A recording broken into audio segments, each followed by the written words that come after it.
사실 예. 정부에서 지금 정부 뒤에서 지금 다 이런 걸 움직이고 계신 분이에요. 움직인다기보다는 그럼 약간 흥박 같아 보이고요. 흥박. 그럴 힘은 없.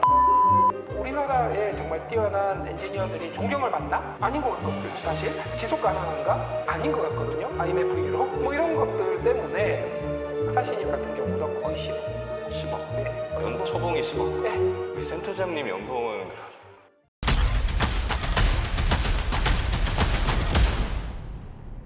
우리나라에서도 지금 우리가 박정희 정부 때는 고속도로 깔고 뭐 중화학공업 육성을 하고 김대중 정부 때 우리 그 인터넷망 아직도 기억나요? 그렇죠. 뭐. 브로드밴드. 네, 브로드밴드, 네, 네. 메가패스, 네. 네. 두루넷 기억하십니까? 아, 그런 게 순식간에 한 3, 4년 만에 쫙 퍼져가지고 인터넷 속도가 갑자기 엄청나게 빨라졌던 그렇죠. 정부 주도로 했죠. 기억이 있어요. 네. 그게 사실 지금 AI도 정부 주도로 지금 이렇게 하지 않으면은 우리나라 지금 뒤처지는 위기 상황에 왔다. 네. 그럴 필요가 있다 보는데 정부가 지금 뭐 일종의 방향성 같은 건 제시를 하고 있는 것 같거든요. 네. 첨단 GPU를 뭐 1.8만 장 확충하겠다. 올해? 예. 올해. 사실 엔비디아로부터 살 수 있는 걸 고려한 것 같아요. 아, 네. 실질적으로 예. 뭐 사겠다고 해도 안 파니까. 안 판다기보다는 물량이 있는데 물량이. 빅테크들이 먼저 줄을 선 게 있고 예. 만들 수 있는 물량이 제한이 되다 보니까 그런 건 것 같습니다.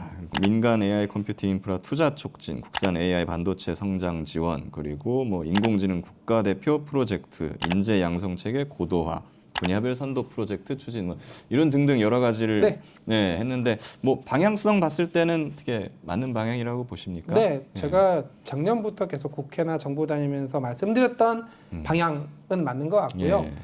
사실 디테일이 중요하죠 이제부터. 사실 예. 정부에서 지금 정부 뒤에서 지금 다 이런 걸 움직이고 계신 분이에요. 움직인다기보다는 그럼 약간 흥박 같아 보이고요. 흥박. 그럴 힘은 없.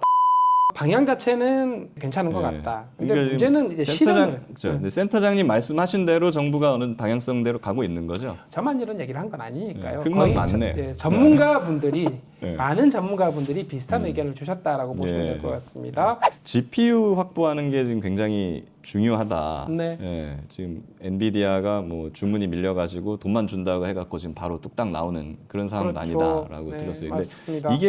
근데 엔비디아 말고는 이런 걸 만들 수 있는 데가 없습니까 지금? 비슷한 것들이 좀 있긴 한데요. 예. 약간 원조와 원조 아닌 것의 차이라고 어. 보시면 되는데 GPU라고 하는 거를 좀 일반적인 용어로 좀 더 넓은 용어로 쓰면 AI 가속 칩이라고 얘기를 합니다. 예. AI 계산을 빠르게 하는 반도체란 뜻이에요. GPU가 거의 95% 정도 독점을 하고 있는 이유는 하드웨어도 엄청 압도적으로 좋고요. 예. 거기에 쿠다라고 하는 소프트웨어도 워낙 사람들이 널리 쓰이고 있다 보니까 좋은 점 때문이라고 보시면 되고 보안제로서는 AMD에서 만들고 있는 뭐 MI 330 이런 것들이 좀 있고 그다음에 예. 인텔도 가우디라고 하는 AI 가속 칩이 있습니다. 근데 상대적으로 좀 이렇게 경쟁력이 떨어지죠. 예. 그리고 인공지능을 공부시키는 학습용이 있고 그다음에 인공지능 서비스를 쓰는 용도가 있는데 지금은 거의 대부분이 둘 다 GPU를 쓰거든요. 근데 서비스 넣을 때는 최신 GPU가 약간 오버스펙이에요. 예. 그래서 이 서비스에서의 좀 가성비를 고려한 NPU라고 하는 국내에도 많은 기업들이 있죠. 그런 쪽의 접근도 좀 있다 보시면 됩니다. 예. 근데 우리도 좀 이제 반도체 한 뭐 삼성, SK 하이닉스 네. 뭐 유명한 회사들 있잖아요. 네. 이런 데는 이런 걸 못 만드나요? 일종의 부품을 만드는 거죠. 예. GPU를 만들기 위해서는 계산을 열심히 하는 모듈이 있고 예. 그 계산 결과를 저장을 해놓는 메모리 모듈이 있는데 하이닉스나 삼성은 주로 HBM이라고 하는 엄청 속도 빠른 메모리 모듈을 주로 만들고요. 예. 삼성전자 같은 경우는 내부적으로 이런 AI 연산 칩을 만들기 위한 뭐 시스템 LSI 조직이 있긴 하나 상대적으로 경쟁력이 높은 편은 아니죠. 그러니까 이게 그런 얘기도 나오잖아요. 향후에게 전략 자산이다라고 네. 해서 미국이 외국에 안 팔아 GPU 이렇게 할 수도 있는 거잖아요. 할 수도 있는 게 아니라 벌써 시작했고요. 아. 바이든 행정부 말에 벌써 시작을 했고 예. 전 세계를 세 개의 티어로 나눴습니다. 3등급으로 나눠서 동맹국 일부 다행히 우리나라는 들어갑니다. 예. 거기는 그냥 원하는 대로 사가시오. 예. 적대국들이 있습니다. 너네는 수출 불가. 그리고 중간 티어가 있는데 너네는 쿼터제. 아. 이렇게 이미 정책을 발표를 했고 예. 정부가 바뀌었죠. 그거 일단 취소. 근데 더 빡세게. 준비를 하고 있어요. 언젠가는 우리나라에도 이런 제안을 받을 우려가 없다고 볼 수는 없는 거잖아요. 있죠. 지금 그러니까. 트럼프 행정부 그러면 관세 막 네, 우리도 약간 이런 거를 자체적으로 좀 개발할 수 있는 역량을 키워야 되는 거 아니냐. 맞습니다. 하는데. 네, 맞습니다. 예. 그래서 AI 반도체 관련된 뭐 연구개발 사업이라든가 지원이라든가 하는 부분들 꾸준하게 잘 하는 게 필요하죠. 그렇군요. 이제 이런 거를 하려면은 그 뭐 GPU를 만드는 인력도 필요하고 AI가 개발을 하는 소프트웨어 인력도 네. 많이 필요한데 이 항상 이공계 인력 나오면은 이제 인재가 부족하다. 네. 예, 이런 것들이 많이 나와요. 네. 근데 보면 지금 현재 우리나라에서 AI와 관련된 어떤 핵심 인재라고 할 만한 인력이 몇 명 정도 되고 이게 얼마나 더 필요하다고 보세요? 글쎄요. 이거 핵심 인재를 뭘로 정의하느냐에 따라 다른데요. 핵심 인재보다는 글로벌 최고 수준의 혁신적인 결과물을 만들어낼 수 있는 인재 기준으로 네. 하면은 100명 내외일 것 같아요. 우리나라 전체 100명 내외일 것 같고 정말 많이 보면 200~300명 정도일 것 같아요. 교수님들이 이렇게 다 합해도. 왜 그러냐면 그냥 다 미국 가거든요. 실리콘밸리에 연봉 엄청 많이 주고 거기 가면 엄청 똑똑한 사람들 예. 많고 본인이 더 성장할 수 있으니까 거기에 대해서 우리나라에 정말 뛰어난 엔지니어들이 존경을 받나? 아닌 것 같거든요. 그렇죠. 사실 지속 가능한가? 아닌 것 같거든요. IMF2로 뭐 이런 것들 때문에 실리콘밸리로 많이 아쉽게도 가죠. 지금 뭐 다 그런 대로 외국으로 가고 아니면은 고등학생 때 좀 얘는 좀 가능성 보인다. 가능성이 보인다 이런 의대가는 거예요. 그냥. 의대로 가 그러잖아요. 네. 예, 이게 참 문제 있는 것 같아요. 외국으로 실리콘밸리 가면 오픈 AI 뭐 이런데 유명한 회사들 보면 네. 이런 데는 얼마나 연봉을 주나요? 대우가 어느 정도입니까? 일단 오픈 AI에 입사할 수 있는 수준이면은 박사 신입 같은 경우도 거의 10억. 10억. 예. 그 정도 초봉이 10억. 예. 우리 센터장님 연봉은 그럼 할만한. 병특 전무연구원 이런 것도 사실 좀 많이 지원을 해줄 필요가 있을 것 같은데 지금 되고 있나요? 전문 연구원이 있긴 한데요. 예. 젊은층 인구가 많이 급속하게 줄어들면서 국방부에서 병특 혹은 전문 연구원 숫자도 확 줄어버렸어요. 예. 그러면서 대기업은 전문 연구원 못 뽑게 했고요.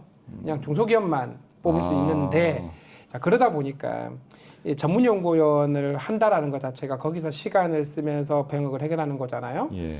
해외 유학 갔던 친구들이 안 돌아오는 거예요. 그래서 그러게요. 연구 개발을 할 수 있는 환경이 있어야 되는데 그런 연구 개발 환경을 제공하는 중소기업들이 몇이나 되겠습니까? 이 어떻게 보면 연구 개발이나 이런 공부를 계속 할 수 있게끔 병역 혜택을 주는 것도 네. 사실 굉장히 필요하겠네요. 네, 그래서 제가 네, 민주당에 가가지고 말씀드렸던 게 연구 개발을 특히 전략 기술 관련해서 연구 개발에 집중할 수 있는 환경을 제공하는 대기업도 병역 특례를 채용할 수 있게 해달라. 예. 병역 특례 어떤 규모 자체도 너무 적어져 있는데 그것도 늘리고 그렇죠. 그렇게 말씀을 드렸던 거죠. 굉장히 중요한 것 같습니다. 그리고 지금 보면 과거에도 이 말이 나왔던 것 같아요. 네. 개발자 100만 양병설. 예. 이게 저 한 20년 전에도 이런 말이 있었던 것 같은데. 우리나라 정부 이거 굉장히 좋아해요. 그러니까요. 네, 근데 이제 숫자. 100만 양병. 사실 100만 명이나 있으면 좋긴 한데 네. 사실은 이게 좀 어떻게 보면 양보다 질이 좀 더 아니, 중요하다고 그럼요. 봐야 네, 되지 않을까요?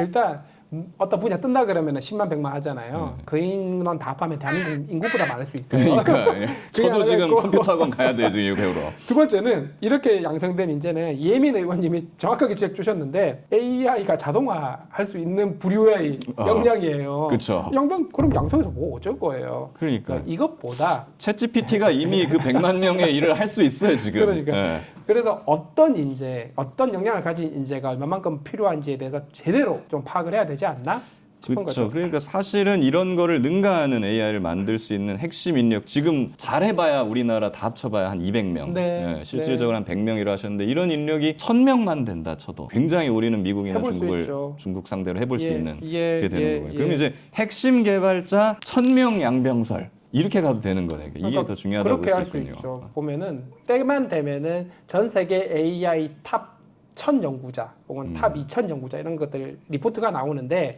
예. 중국에서 최근에 발표한 보고서 보면은 한 1100명이 2000명 중에 1100명이 예. 미국에 있고 한 230명이 중국에 있대요. 예. 나머지 나라들 쭉 있는데 우리나라 거의 없고요. 예. 9명인가? 9명. 카운팅이 됩니다. 한 5% 100명. 이라도 하면은 5위 안에 들어가거든요. 그런 목표를 잡는 게 맞지 않나? 그러네요. 어떻게 보면 최상위권, 예. 올림픽 예. 메달리스트 같은 그런 사람들을 지금 그게 하나가 있고 키워내는 게 중요하다. 그게 하나가 있고 다른 거는 금융이든 제조든 전자든 건설이든 그렇죠. 뭐 산업 전문 분야의 AI를 정말 잘 도입하고 활용할 수 있는 사람들을 그냥 인공지능을 배운 게 아니라 예. 산업 전문가인데 인공지능을 잘 쓰는 사람들 네. 그런 분들을 늘릴 공리를 해야 되는 그런 사람도 어떻게 늘려야 됩니까? 사실 많이 쓰게 해야 돼요. 많이 쓰게 해야 되고 AI만 많이 써도 이게 되는 거예요. 산업적인 기존 지식을 가지고 있으니까 그리고 많이 쓰게 하고 두 번째는 기업 자체가 AI가 도입이 되어 있는 준비가 되어 있어야 되겠죠. 네. 제가 이제 변호사인데 네, 그럼 이제 저도 AI를 좀 많이 쓰면 그렇죠. 이게 그렇게 될 수 네. 있는 겁니까? AI로 능력이 10배 좋아진 변호사님. 예. 그래서 다른 변호사보다 사건 해결 개수가 한 10배 늘고 성공률이 한 50% 늘고 예. 그럼 능력자 되는 거죠. 아, 이렇게 저도 열심히 공부 한번 해보겠습니다.